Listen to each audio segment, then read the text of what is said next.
The biggest mistake most people make with assisted living is waiting until something bad happens: a fall, a hospital stay, or heaven forbid, a dementia diagnosis. Suddenly, the seniors and their family have to choose a senior living community fast. They have to decide what to do with the house. Should they sell it? How do they get it ready to sell? Clean out the house, give away a lot of their prized possessions, make huge financial decisions under a lot of pressure. The kids are worried about mom and her health. They're worried that dad can't be released from the hospital to go home to an empty house with no one to help him. And most of the time, everyone wishes that they had started planning a lot sooner. After helping Savannah homeowners for many, many years, one thing I've noticed is that the families who have the smoothest transitions are the ones usually who start planning long before they absolutely have to. Not because they're in crisis mode, not because they're unable to live independently anymore, but because they've started to notice little things over time. Going up and down stairs is getting harder. The house is more work. Cooking every night is becoming more of a challenge. Maybe one spouse is quietly covering for the other when memory problems start to show up. Those little warning signs tend to build slowly over time. But here's the interesting part: most people considering assisted living are far more independent than you probably imagine. A lot of people are still driving, still going shopping, still meeting friends for lunch. They simply realize that maintaining a house and handling everything alone is becoming harder than it has to be. And honestly, moving before a crisis happens gives you far more options and far less stress. Because when you wait too long, the decision-making process can become very overwhelming. I've seen situations where someone ended up in the hospital unexpectedly, and the doctor said, where are they going when they get out? Because they're not going back home and living all alone with no one to help them and no one to take care of them. So now their adult children are starting to try to figure everything out within a matter of days. Where are they going to go? Who are they going to live with? What communities are available? How much does it cost? How are we going to pay for it? What do we do with the house? What do we do with all of the stuff, the furniture, the things? Who's going to pay for all of this? How do we get rid of 30 years worth of belongings in a week? And suddenly every decision feels urgent. Emotions are running high. Nobody had time to prepare. Now compare that to somebody who starts exploring their options early. They tour communities long before they actually need them. They slowly start getting rid of stuff that they don't use and need anymore. They donate things to charity, give some of their prized possessions to their children and their grandchildren. They learn the difference between independent living, assisted living, memory care before they're under pressure to make a decision and make a choice. They learn the difference between independent and assisted living long before they're under the gun to make a decision. They learn how their home's equity can help pay for this new season in life. So when the time finally comes, the transition feels much calmer because they already know what they want to do. That's why I always tell people, start the conversation early. It doesn't mean you have to move tomorrow. It just means that we're planning ahead while you still have plenty of options and lots of choices. I remember when my mom and dad first started talking about assisted living. They went and toured a lot of different communities in Savannah, and they loved to go at lunchtime. This way, the marketing director who was giving them the tour would show them the entire community and then bring them to the dining room to have lunch. They not only got to sample the food and see what the quality of the food was like at this particular community, but they got to talk to the residents that lived there and kind of get the inside scoop on what it was really like. One thing that usually surprises many people is what actually pushes them to start considering a senior living community in the first place. It's usually not one big dramatic event. It wasn't a fall or a diagnosis, somebody didn't break a hip. It's usually a collection of a whole bunch of smaller things that are starting to add up. The yard work is becoming exhausting. We live in Savannah. It's extremely hot and humid here. I don't know about you, but I don't enjoy spending all Saturday outside pulling weeds and mowing grass. That is not my idea of a good time.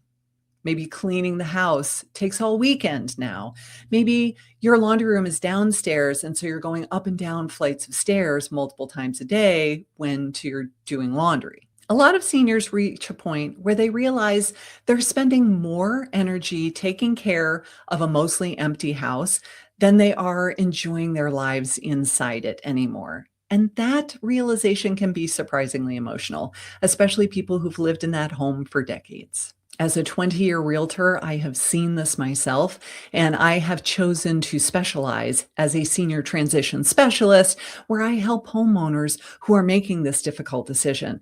Is it time to give up living completely independently because you need a little bit of assistance? You want to be in a community that has on-site medical care and get rid of all of the things that you don't like about being a homeowner anymore.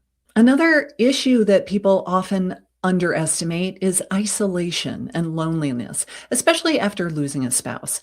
Technically, this person might be healthy enough and they're okay living alone, but they're alone. They're eating dinner alone every night. They're not really getting out very much and socializing with friends anymore. They're feeling very isolated, spending time home alone by themselves the majority of the time. Their days just start blending together where they're just kind of hanging around alone with nothing to do all day. One thing that many people discover after moving into a senior community is how much they've missed socializing with friends, being around other people. They have activities, they have exercise classes, they have group dinners in the dining room. They'll bring a bus, everyone gets on the bus, they all go to the movie theater, or they all go to the grocery store. They go do something fun together. They have card games and social events. Sometimes just having that social environment dramatically improves their quality of life, especially if someone's adult children don't live in the area anymore. Those kids are not going to notice a lot of the little things, like forgetting to pay bills or forgetting to take their medication regularly or forgetting to go grocery shopping. And then when they're hungry, there's nothing in the fridge. Any one of these things is not really a big deal, but together they start to paint a picture of what life is really like for your mom and your dad. One thing I see over and over again is people who are delaying considering senior living because they think that it means giving up their independence. But many seniors actually feel more independent after a while. They're no longer worried about climbing up on a ladder to clean out the gutters. They're not doing yard care. They're not worried about driving after dark because their eyesight isn't as great as it used to be.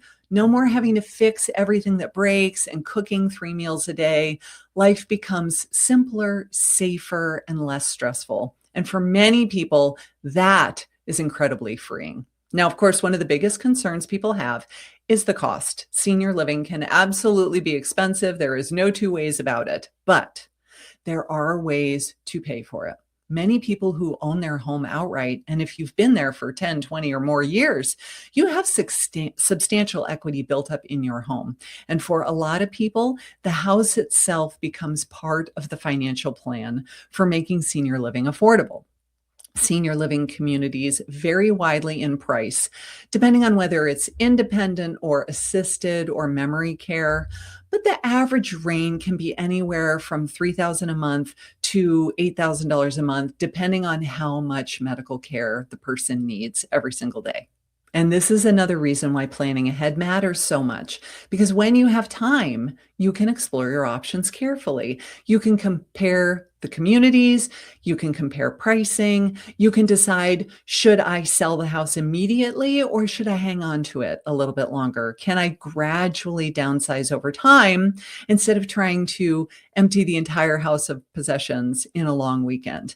And once people start talking openly about this with their loved ones, they often feel a lot of relief because the uncertainty is often scarier than the actual plan.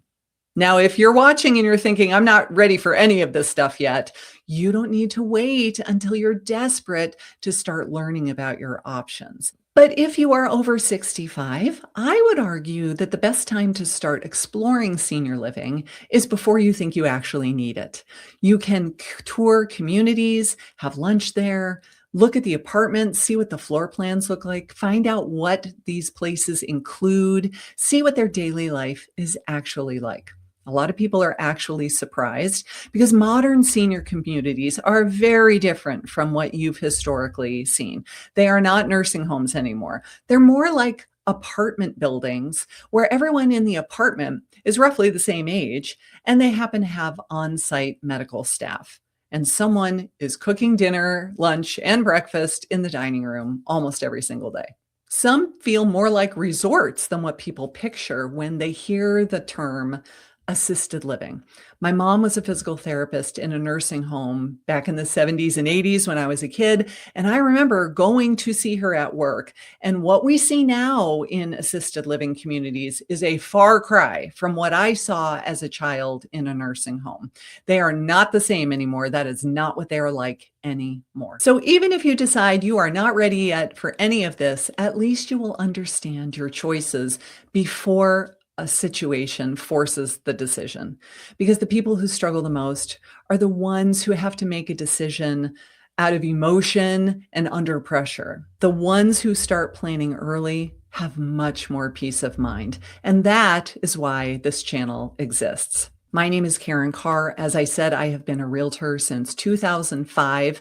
I specialize in working with seniors who are homeowners and are thinking that maybe this home is just getting a little too much for them and they are ready to consider a senior living community. You may have heard that we have a new 55 plus community that is being built in Richmond Hill. This is very exciting because before now, the only 55 plus communities were all across the border in South Carolina.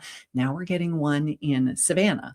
So whether you still want to live in a 55 plus community of single family homes where you are completely independent, move into an independent living community with a little bit of medical supervision on site, assisted living where they offer a little bit more medical care and a little bit more daily taking care of its residents, memory care for people with dementia and Alzheimer's. We have lots of different options depending on what you need, how much medical care you need, and what stage of life you are in. In future videos, we're going to talk about the difference of living independently, assisted, memory care, even the age-restricted 55 plus community. We'll talk about what this all costs, how people are paying for it, and how to manage the entire process. And if you're trying to understand the difference between assisted living, memory care, and independent living, watch this video next because I will walk you through how they compare and how to determine which one makes the most sense for you.